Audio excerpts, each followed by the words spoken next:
This one is going down in the welterweight division. Guys, I'm fascinated by this fight because you got Danny, left hand to God, Barlow fighting. And anytime this guy fights, it is must see television as far as I'm concerned. I described him earlier today as a walking highlight reel. You look at this guy and the things that Danny Barlow is out there doing, close range, head kick, knockout, bing, just explodes the guy on the regional scene. Absolutely phenomenal. The way he went out there against Raheem Forrest and found multiple bam, bam, bam, left hands, got the stoppage, still standing in the first round. You look at how he conducts himself in there. Ultimate confidence, a guy who's supremely sure of his work. He's working with law school MMA. I believe Brian Hall is the coach over there. Sensational stuff that they're doing at the gym. Guys that are really working hard, trying to get better every day, trying to put on for Memphis, Tennessee. And this is probably, Memphis, Tennessee's best chance at a UFC champion in the year of our Lord 2024, because Danny left hand to God Barlow needs work on the ground. He needs to continue to improve his takedown defense and his ground game, but his ability to land huge shots on the feet is dangerous. This guy is, in my view, supremely talented with the power, with his shot placement, and with his instincts. Right. If you go back and watch, I posted before that the guy has the right balance of patience and killer instincts. There's two problems that a young fighter can have. And I think that it's better for them to be more aggressive than less aggressive. But essentially, right, like, let's say I have a fighter and they're just all piss and vinegar, right? And they're out there just throwing.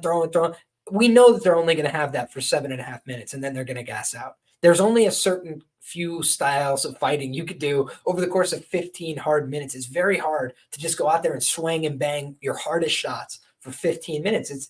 You can't really do it. So guys will go out there, piss and vinegar, try and kill somebody and just have nothing left to give. And that's a problem.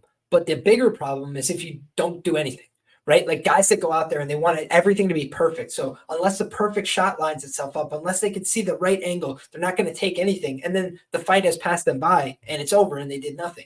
That's even worse, right? So you want the balance between patience, not doing too much, not overexerting, not going for the sake of going. But then you also want killer instinct. When I have them in a position where I can finish the fight, what do I need to do strategically without blowing energy to finish the fight right now? And that, I think, is where Danny Barlow has really shown a lot of poise, a lot of presence inside the octagon. You see that this guy goes out there, he'll drop you 3 times. Yeah, right. He doesn't care. I'll drop you over and over again. I don't need to follow you to the ground necessarily unless I think I got the ground and pound stoppage. Like I'll keep my distance. I'll let you get up. I'll damage you. I'll beat you up and I'll just keep it working. This is a guy that I believe broke his arm in that first fight with Josh Quinlan. You'd have never known because he just was out there whooping his ass so bad. And he doesn't have much of a tell. I don't think he's a guy you can easily hurt. I don't think he's a guy you can easily discourage. Right. And I think what a lot of people are starting to see from a guy like Danny Barlow said he's willing to go out there, commit to his offense. He trusts in his offense, and he can find it at any point in the fight. From round 1 to round 3, he could shut your lights off. He could hurt you real bad, and he will do things like holding the head in place. When somebody's down near the cage, he'll hold their head down with like a C grip, right? And if you guys have ever wrestled or grappled before, if you want to cut somebody, you're in the top position in wrestling, you might do an optional start, right? Put 2 hands on their back, optional start. Then you go to a C grip on the back of their neck so they can't get their head up. They're stuck looking down at the ground. It's brutal, right? It's just an easy way to keep somebody in a very uncomfortable position. You guys see that? You can't even talk right when your head is tilted down like this. So you see Danny Barlow stuff the guy's head to the floor. Know what they can't do? See anything. So then he's punching that they can't see. And as they start to get up, they're exposing their chin. They're exposing sensitive parts of their face to getting hit really hard by a guy who hits like a truck. So you just see Danny Barlow do a lot of things right to get people out of the fight. And I think that's why he's done so well finishing fights recently. His only loss, guys, if you look back at his career, is as an amateur fighter. He got heel hooked in the second round by 5-1 amateur Keith Dow back in the day. Keith Dow is actually 3-0 as a professional MMA fighter as well. So very solid fighter, really no skin off his nose there. And that was back in his amateur days. You look at his professional record, the most concerning piece of footage that I could find from his record was the Dustin DiPuma fight. And Dustin DiPuma, guys, went to a decision with him.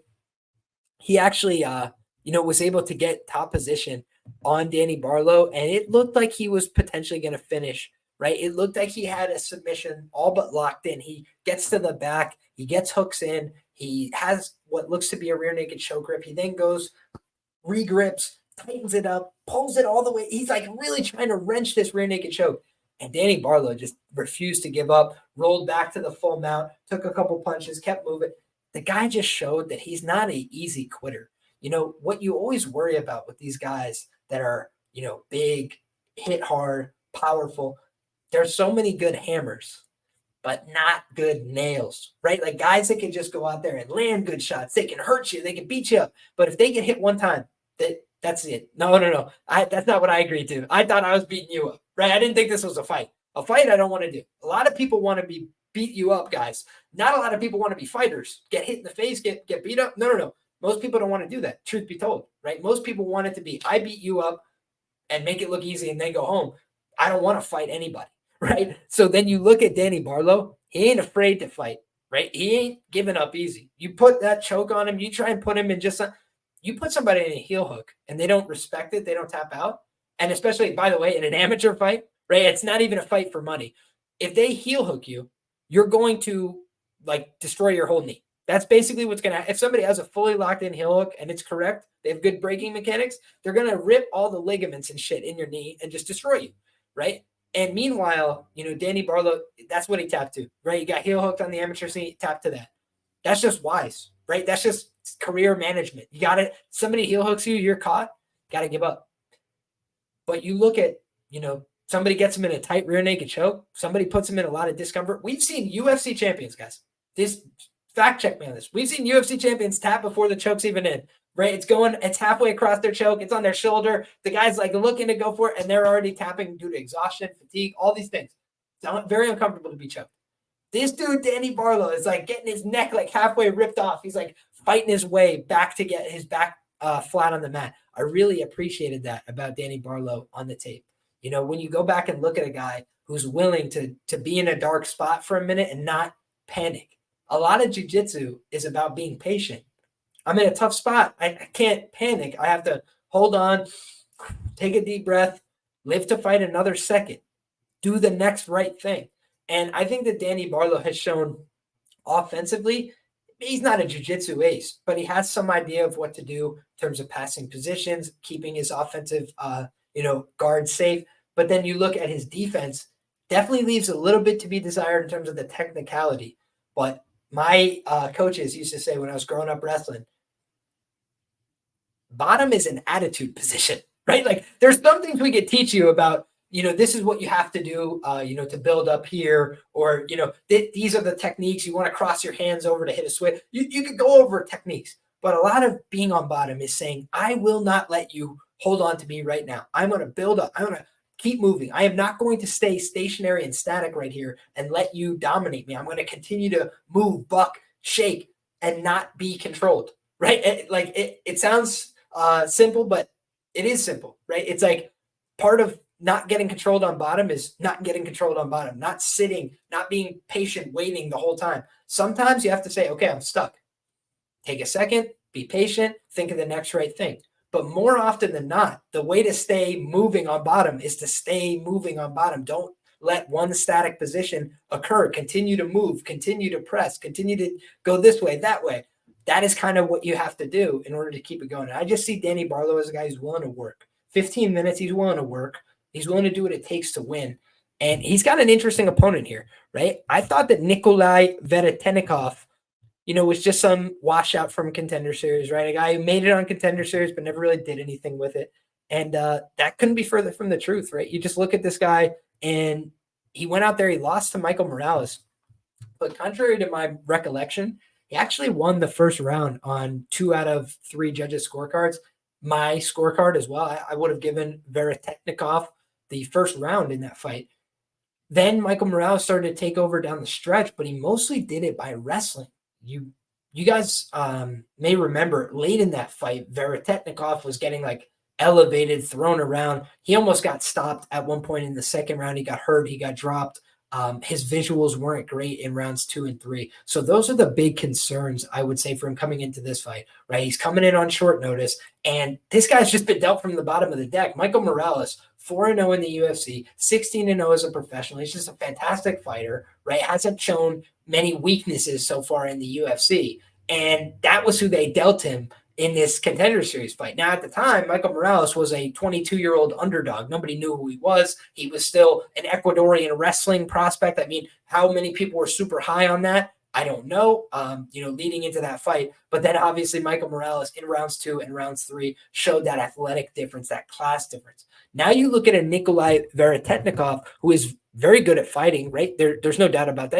He's a solid fighter. Most of his losses were early in his career, back in 2014, lost 3 fights, then went on a huge winning streak, lost to Michael Morales, and then he's won 3 fights since then.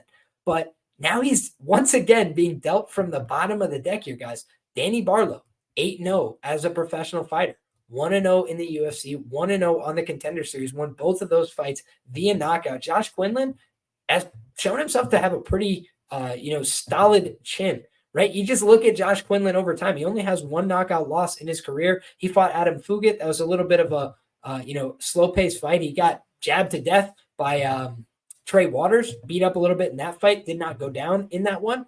And then meanwhile, Danny Barlow was able to put him on ice, right? And I just think that's interesting to note, because you've seen Josh Quinlan had 6 fights on the amateur scene. He's had a bunch of fights as a professional as well. Looking at it, Josh Quinlan has had 10 fights as a professional, and the only guy who ever put him down with strikes was Danny Barlow in 16 fights, pro and amateur. So just one thing to note there on the Josh Quinlan side. And for Raheem Forrest, he had been submitted one time in his career by Chuck Buffalo, Charles Radke, but prior to that, he certainly hadn't been stopped with strikes, and Danny Barlow, again, was able to stop him with strikes. So you look at Nikolay Veretennikov, and he was able to go out there and beat Anthony Ivy on Fury FC's Looking for a Fight. That was how he earned his shot on the Contender Series. He's coming in at an advanced age. He's 34 years of age, but he comes from a solid gym, King's MMA. He was cornered on the Contender Series by, I think it was Beneil Dariush and Master Rafael Cordero. So the guy is clearly a talented fighter. He's well regarded by his gym mates. They give him some attention. They are willing to support him for these fights. And I would be more interested in Veretennikov as a potential side this week if I was convinced he could have grappling success. His grappling is just not where I think it needs to be to beat somebody like Danny Barlow. And you look at his grappling record. So he's 1-1 career to the sub. But guys, he got owned in the wrestling and grappling really badly by Michael Morales. And Michael Morales was not very deep in skill, I would say, in some of those wrestling positions. He was literally just horsing him around, like just lifting him up and throwing him around. And I don't think Danny Barlow is going to do a lot of that. But what you saw was Morales didn't like some of the striking. And so he was like constantly forcing these clinch exchanges. I don't think that we're going to see any of that from Danny Barlow. And Veretennikov tends to be a striker by his own merit as well. He's got 9 wins via knockout. So he's a guy that wants to go out there and exchange strikes. And I do think that when you look at Danny Barlow, he is a guy that is like a guy you really don't want to exchange strikes with, I feel. He's hard to hurt. He's willing to exchange, and he's got a lot of power. I also think he's probably the faster guy in terms of hand speed by a pretty substantial margin here. If we bring up the anthropomorphics, we're going to check all the boxes for Danny Barlow, okay? Danny Barlow is 29 years of age versus 34. He's the guy who did a full camp compared to the guy who's coming in on short notice. He's the guy with more UFC experience compared to the guy who's never been here before. He's 6'2" compared to 6'1", and he's got a 5-inch reach advantage, 79 inches compared to 74 inches. So I think that Danny Barlow is, well equipped to win this fight. But I also think Veretennikov can win UFC fights. I'm glad he's getting a shot in the UFC. I don't think he's a bum. I don't think he's a horrible fighter. I just think he's being dealt from the bottom of the deck for the second time. And hopefully they give him an easier matchup in this welterweight division next time out with a full training camp. Because I think he might be going to see God via the left hand on Saturday night. Shout out to Danny Barlow. Shout out to the Lord above.